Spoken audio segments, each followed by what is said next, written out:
Sacramento, Texas. Mhm. All right, so we are here with our first edition of Dear Sacramento with Mayor Darrell Steinberg.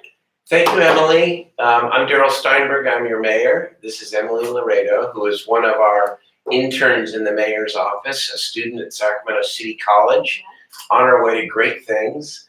And I appreciate spending some time here to talk to everyone who has asked questions about the budget, Measure U, or any other issue in the city. Great. All right. So first thing on the docket. So we're going to start today with having Mayor Darrell Steinberg talk about a brief intro into the budget proposal that was by City Council last week. Well, the City Council passed its 2019-20 budget on Tuesday. And unlike most years where it's relatively low-key and without much attention or controversy, this year was very, very different. But I think for a good reason and a good cause. Last November, the voters passed the full cent on Measure U, the sales tax measure that I promoted, to raise an additional $50 million for the city of Sacramento.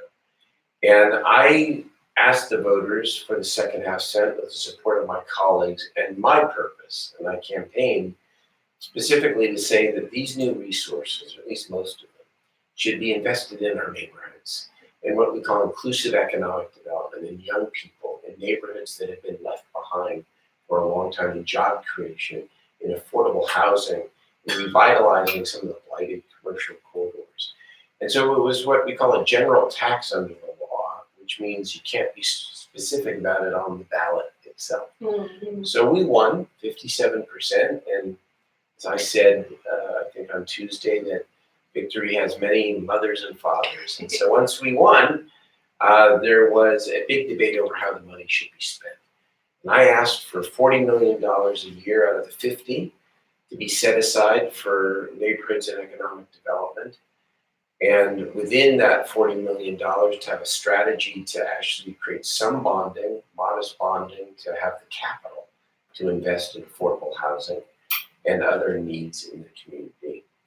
And the council voted unanimously after a lot of difficulty and controversy to support this plan. And also to increase funding for public safety, which is the core responsibility of our city, both police and fire services. So nothing gained without a little bit of struggle. This was a lot of struggle, and I hope that there was a lot gained. Yeah, no, definitely. And then we have another question here. Can you tell us what was different about this year's budget? Just what I said, that we had this new opportunity, this additional $50 million. But I will say that the decision made by my colleagues represents, some called it a historic shift in the way the city thinks about its core responsibilities. Cities, of course, must provide the public safety. That's first. We spend the majority of our money on public safety appropriately, police and fire services. But what I said, and I think the community said loudly, is that the city's core responsibility must be broader than that. We also have to be about uplifting our neighborhoods and about investing in job creation and affordable housing.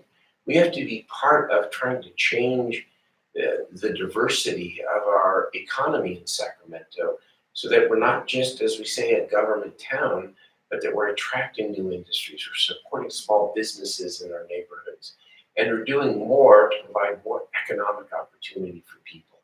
Because if we do that, we'll have a higher tax base, we'll have more opportunity, our neighborhoods will be healthier, and we'll be able to pay for those public safety services and enhance them over time. And so this was a different way of thinking about the city budget.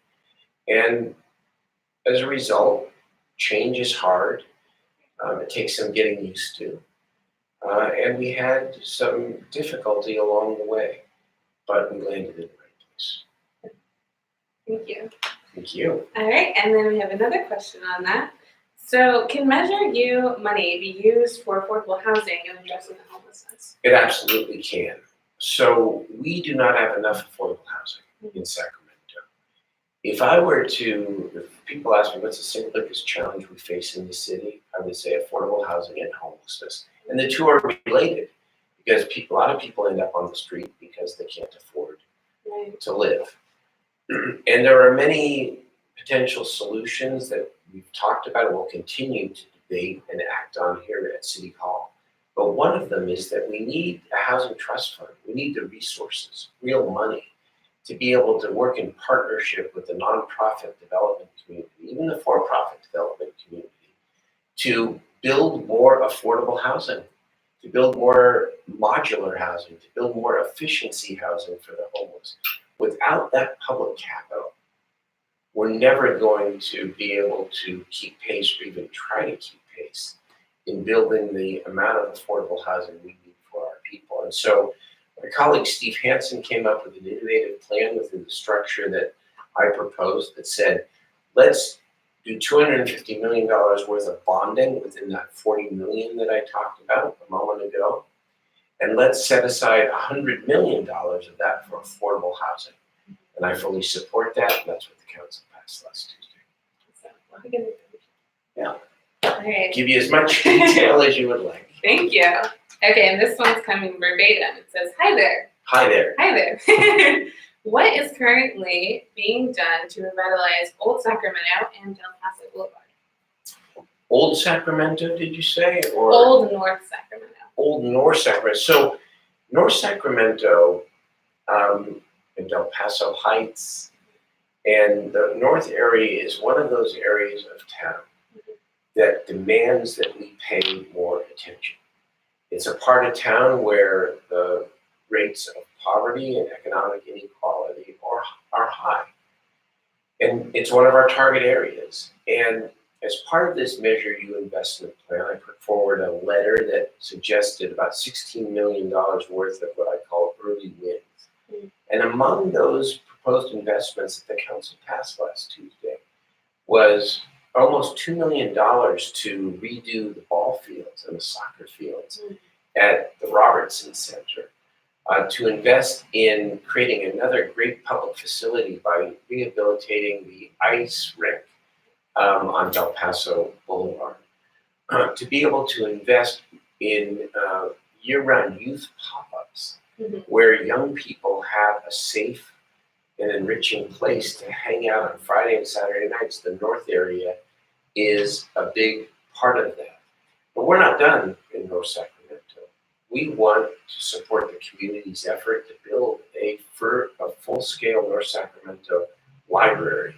It could be a place that also has a shared meeting space and an incubator for small businesses and a lot of other attributes for the community. But North Sac is an example, like many parts of South Sacramento, where if we are purposeful about making key investments, not just in public facilities, but in private facilities and in job creators, that we can help uplift those neighborhoods and make them better. And that's exactly what we do. Perfect. All right. And then another question. Why was North Potomac's Aquatic Center left out of the budget? Well, it wasn't left out of the budget. There's been some misunderstanding here, and I want to explain. Half the time. The North Potomac's Aquatic Center was never in the budget to begin with. It was not taken out. Right. It is an aspirational project. It's actually a project I support. It's a project that 2 years ago, Councilmember Ashby told the City Council would not need any additional public funding. The cost of the project has doubled over the course of 2 years. And so she's asked for at least $14 million of city funding. I put out my budget letter around very small investments that council members had asked for. No ask was larger than $2 million. And so this wasn't the time, the appropriate place to fund a $14 million aquatic center. What's most important, though, is the question that people ask, do I support the aquatic center? And the answer is absolutely yes. We have to be not only creative about how we finance it, but we have to be committed to the strategy that I laid out, and that's maybe what's most important. I asked that we set aside $40 million a year for 5 years so that we can afford to build a top-notch aquatic center. And at the same time, afford to build the library in North Sacramento, a library in new library in South Sacramento, so that we can afford the Mercado project, the food incubator on Franklin Boulevard, and the great projects that the Urban League is working on, and all of the other things that we need to do. If all of my colleagues are committed to a multi-year commitment to setting aside that money, we can fund an aquatic center and all the other projects in the disadvantaged neighborhoods. But if we're going to continue to have a fight and an argument in this city about whether or not to set aside that amount of money, if we're going to have to relitigate, if you will, the issue of whether the $40 million should go into basic services or whether we should use it to invest in the neighborhoods and increase the tax base, and we have less money, then the aquatic center has to compete with those other projects. And a competitive process, the best project will come out on top. And so the point I'm making is very, very important. It may be subtle, it may be in the weeds, as they say, but so long as we are committed to a long-term investment strategy in our neighborhood, we can get the aquatic center done. If we're not committed to that, and there's much less money, it's going to be a harder project to finish. Yeah, a lot of moving parts. Yes. All right, last question. How can Measure U money be used to help the needy residents of Sacramento? Well, this is the whole point. When we look at the state of Sacramento now, I see many things, but two things stand out. Number one, we're a city that's soaring. There's so many great things happening. People are excited about Sacramento. We're attracting a lot of investment around electric vehicles and scooters and jump bikes and all of that. Young people are moving here. The cost of living is high, but it's more affordable than the Bay Area. We're attracting new industries and new big companies like Centene, 5,000 new jobs in the Natomas area. Great excitement around the creative economy and arts and culture. We're going to redevelop the waterfront in Old Sacramento. We're going to bring a Major League Soccer team to Sacramento. I mean, that's only about 1/4 of the list here. Right. But there's another side to it.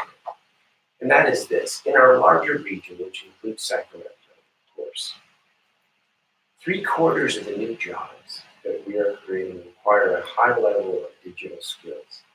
And yet only 18% of Latinos and African Americans have a 4-year degree.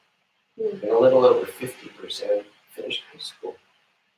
And our neighborhoods are reflective of a real economic divide. The life prospects of a baby born in one part of town are different than a baby born in another part of town. And that can't be. We can't afford to leave anybody behind. Not only is it not the right thing to do, but it also has a huge impact in terms of crime issues and all of the other consequences of failing to pay attention to genuine economic opportunity and economic equality. That's why we did Measure U. That's why I did Measure U, as I know one member of the council, but the mayor, the only one elected citywide. And yes, and so we put forward this idea of the second half center, specifically to have the resources to be able to uplift many of these neighbors, not to the exclusion of any of the neighborhoods that don't have the same challenges, but the emphasis is on the neighborhoods that have been left behind for a moment. That's why I feel like, back to the aquatic center, we can fund it because the people in Natomas voted for Measure U, and they're my constituents too.